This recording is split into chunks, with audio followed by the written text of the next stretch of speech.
السلام علیکم ورحمۃ اللہ وبرکاتہ۔ محترم حضرات،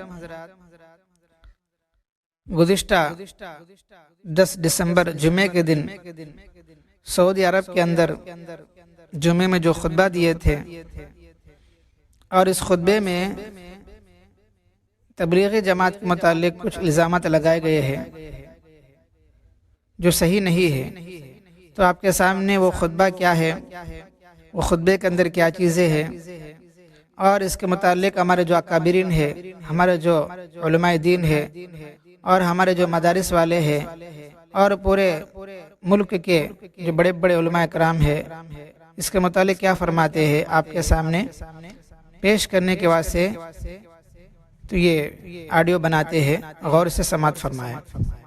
تو پہلے خطبے کے اندر یہ بتائے ہیں کہ یہ سنت کے خلاف کام کرتی ہے، یہ جماعت سنت کے خلاف کام کرتی ہے، حالانکہ زیادہ تر سنتوں پر عمل کرنے والے یہی جماعت ہے، اور یہ کام بھی سنتوں کو زندہ کرنے کے واسطے ہے۔ تو یہ پہلا الزام ہے۔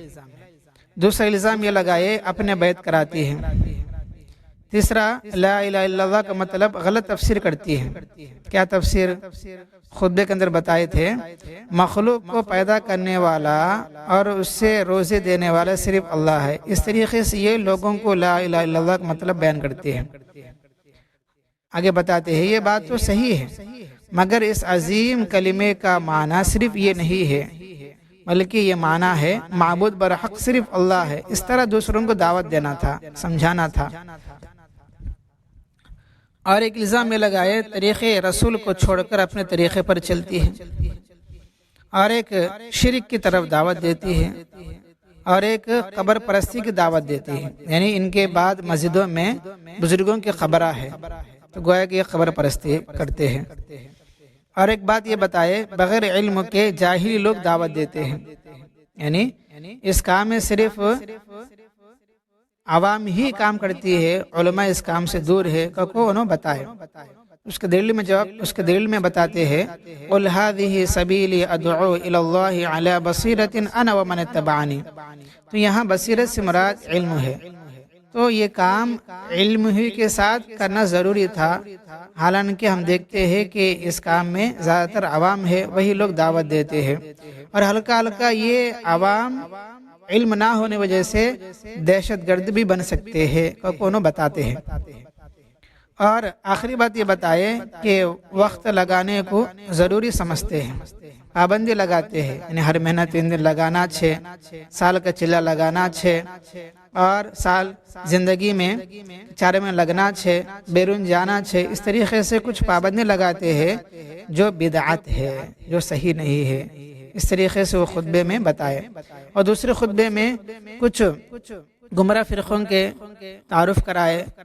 تو اس کے اندر یہ بتاتے ہیں ہم کسی جماعت سے جڑنے کی ضرورت نہیں ہے، بلکہ ہم قرآن حدیث پر عمل کرتے رہیں گے۔ اس طریقے سے 2 خطبے کے اندر پورے سعودی عرب کے اندر اعلان کیا گیا ہے۔ محترم حضرات، حالانکہ ہم جانتے ہیں کہ یہ کام اللہ نے قبول کر لیا ہے، جو مرکز نظام الدین سے شروع ہو کر پورے عالم میں پھیل چکا ہے۔ اس کے تعلق سے اس کے پیچھے علماء کرام کی بڑی محنت ہے اور بڑی تعداد ہے، اور پورا سپورٹنگ کرے تھے۔ چنانچہ ہمارے ایک حضرت ہے شیخ یونس صاحب جون پوری رحمۃ اللہ علیہ، جو مظالم سہارنپور کے شیخ الحدیث تھے، ان کی کتاب ہے نواد الفقہ۔ اس کے اندر ایک سائل نے ایک سوال کیا ایک حدیث کے تعلق سے، وہ یہ ہے کہ اللہ کے راستے میں ایک ساعت یعنی گھڑی حجر اسود کے سامنے ساری رات عبادت سے افضل ہے، یہ حدیث موجودہ تبلیغی جماعت پر منطبق ہوگی یا نہیں ہوگی؟ تو حضرت نے جو ہے اس کے مفصل جواب دیے تھے، آخری میں بتائے، جب فی سبیل اللہ کے اطلاق جہاد کے ماں سوا ہو سکتا ہے، جب فی سبیل اللہ کے اطلاق جہاد کے ماں سوا پر ہو سکتا ہے، تو پھر اس عموم میں تبلیغی اسفار کو داخل ماننے میں بظاہر کوئی استبعاد نہیں ہے، یعنی مان سکتے ہیں، جبکہ دونوں کی غرض اعلاء کلمۃ اللہ ہی ہے، یعنی جہاد بالسنان، تلوار سے جہاد، تبلیغی اسفار یعنی جہاد باللسان والبیان، تبلیغ والے بھی اللہ کا نام بلند کرتے ہیں اپنے بات کے ذریعے اور بیان کے ذریعے، اور تلوار سے جو جہاد کرتے ہیں ان کا مقصد بھی اعلیٰ کلمت اللہ ہے، لہذا دونوں بھی فی سبیل اللہ میں داخل ہوتے ہیں، یعنی ان کو بھی یہ ثواب ملے گا کو حضرت جو ہے بتائے تھے۔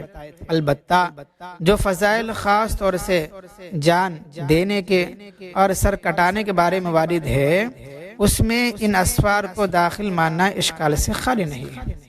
تو اس طریقے سے شیخ صاحب بہت بڑے محدث ہے، تینوں بھی کیا ہے کہ تبلیغ کے تعلق سے یعنی اللہ کے راستے میں نکلنا یہ صحیح ہے کو بول کے بتائے تھے۔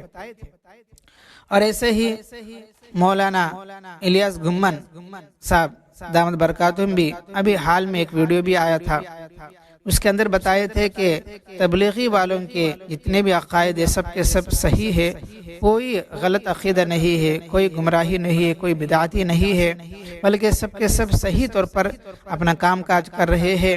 البتہ یہ کہ ساتھیوں کو چاہیے اپنے مدارس سے تعلق ہو، علماء سے تعلق ہو، کوئی آپ کو ٹوکے تو اس کو برا مت سمجھے۔ ابھی حال میں ان کا ویڈیو بھی آ چکا ہے، اور اس سے پہلے ہمارے حضرت مولانا ارشد مدنی صاحب دامت برکاتہم نے بھی ایک انٹرویو کے اندر بتایا تھا کہ یہ تبلیغ والے کہ جب جماعت نکلتی ہے تو ان علاقوں میں جاتی ہے جہاں مسلم آبادی ہے اور مسجد میں ٹھہرتی ہے، یہ غیر مسلم کو دعوت نہیں دیتی، نہ مندر میں ٹھہرتی ہے نہ چرچ میں ٹھہرتی ہے۔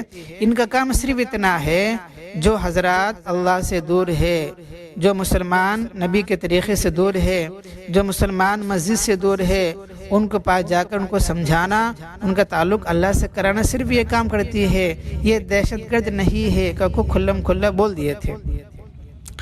اور آخر میں ابھی جو حال میں دارالعلوم دیوبند سے بھی جو محتمم صاحب ہے انہوں پریس میٹ میں بتایا تھا اور بتائے تھے کہ مولانا الیاس صاحب کون تھے، کیسے تھے۔ آخر میں یہ بھی بتائے تھے کہ اس سے وابستہ افراد جماعت کے مجموعی مزاج پر شرک و بدعات اور دہشت گردی کا الزام قطعی بے معنی اور بے بنیاد ہے۔ دارالعلوم اس کی مذمت کرتا ہے اور حکومت سعودیہ عربیہ سے مطالبہ کرتا ہے کہ اس سلسلے میں اپنے فیصلے پر نظر ثانی کرے اور تبلیغی جماعت کے خلاف اس قسم کی مہم سے اجتناب کرے۔ یعنی دارالعلوم دیوبند بھی کہ جو الزامات لگائے اس پر راضی نہیں ہے، اس کے خلاف آواز اٹھائے اور یہ بتاتے ہیں کہ سعودی عرب والے دوبارہ اس پر نظر ثانی کرے، اپنا صحیح فیصلہ سنائے، کو دارالعلوم دیوبند بھی آواز اٹھائے۔ اس کے واسطے کیا ہے، کوئی ڈرنے کی ضرورت نہیں ہے اور بس اپنے عمل میں جڑے رہنا ہے، اللہ سے دعا کرنا ہے، توبہ استغفار زیادہ کرنا ہے، کیونکہ رسول اللہ صلی اللہ علیہ وسلم نماز کے بعد بھی توبہ استغفار کرتے تھے، روزانہ 70 مرتبہ کا استغفار کرتے تھے۔ لہذا ہمیں یہ کام کرتے ہیں، کام کرنے بعد روزانہ کیا ہے استغفار پڑھتے رہنا ہے۔ استغفار پڑھتے رہیں گے تو اللہ کی طرف سے اچھے حالات بھی آئیں گے۔ جتنا اس کام کو دبانے کی کوشش کریں گے اللہ اتنا ہی اس کام کو اٹھا دیں گے، آگے بڑھا دیں گے۔ لہذا پورے ساتھی اللہ کے واسطے اخلاص سے کام کرے کہ ذکر کرے صبح و شام اور علماء سے تعلق ہو اور ہر ساتھی قرآن سیکھنے کی فکر کرے۔ اللہ تعالیٰ سے دعا ہے اللہ پاک ہم سب کو عمل کی توفیق عطا فرمائے، آمین۔